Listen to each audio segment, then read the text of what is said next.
আজকে আমাকে মাঠ কেন যেতে হলো? আসলে হ্যাঁ, আজকের দিনটা আমার কাছে একটু আলাদাই, কারণ আজকে প্রথমবারের মতো আমি আমাদের মাঠ যাচ্ছি। আমি ছোট থেকে এত বড় হয়ে গেলাম কিন্তু কখনো আমাদের মাঠ যাইনি। কোথায় কি আছে সেটাই জানি না, ভাই জানে নাকি সেটা নিয়েও আমার সন্দেহ হয়। যাই হোক, কিন্তু আজকে আব্বা বললো যে আমাদের মাঠে নাকি অনেক শ্যাওলা জমেছে, সেগুলো তুলতে হবে। আব্বা তো একা পারবে না, তাই ভাইকেও নিয়ে আসছিল। আর আজকে হঠাৎ আমারও মনে হলো যে আমি একবার মাঠ থেকে ঘুরে আসি, মাঠের দৃশ্যটা দেখে আসি, তাই আমিও চলে এলাম। মাঠ মানেই তো শুধু সবুজ আর সবুজ। তাই এখানে এসে মনটা যেন আরো সতেজ হয়ে গেল। কিন্তু এই শান্তির মাঝেই আমাদের শুরু হলো আসল কাজ, মানে শ্যাওলা তোলা। প্রথমে তো আমি একবার করলাম, ভেবেছিলাম সহজই হবে, কিন্তু এই কাদার মধ্যে চলাটা যে এত কঠিন, তাই একবার করেই আমি উঠে গেছিলাম। অবশ্য আমি ভিডিও করার জন্যই একবার করলাম। আর আমার প্যান্টের অবস্থা দেখো, আগে যদি জানতাম মাঠে এত পানি আছে তাহলে এই প্যান্টটা পরেই আসতাম না। তারপরে নামলো ভাই। এখানে দেখে যতগুলো শ্যাওলা আছে মনে হচ্ছে তার থেকে কিন্তু অনেক বেশি ছিল, কারণ যতই তুলছে ততই যেন এগুলো আরো জমা হচ্ছে। আর বেচারি ভাই তো এই কাজ আগে কোনোদিন করেনি,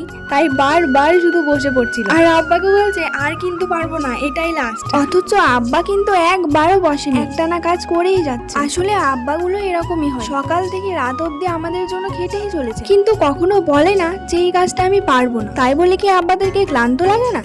ঠিকই লাগে, তাও কিন্তু আমাদের জন্য মুখ বন্ধ করে খেটেই চলে। যাই হোক, আজকে মাঠে এসে তো আমি একটা জিনিস বুঝতে পারলাম যে মাঠে কাজ করা যতটাই কষ্টকর ততটাই কিন্তু ধৈর্য এবং শক্তিরও প্রয়োজন লাগে, যেটা আমার ভাইয়ের তো একদমই নেই। অনেক কষ্ট করে ভাই আর আব্বা মিলে তো অনেকটাই পরিষ্কার করতে পেরেছে, কিন্তু তাও একটু একটু ছিল। আর এদিকে বাড়ি আসার পথে এত কাদা, মানে জুতো পরে তো হাঁটাই যাচ্ছিল না। তাই অনেক কষ্ট করে রাস্তাটা পেরিয়ে আমরা ফাইনালি বাড়ি এলাম।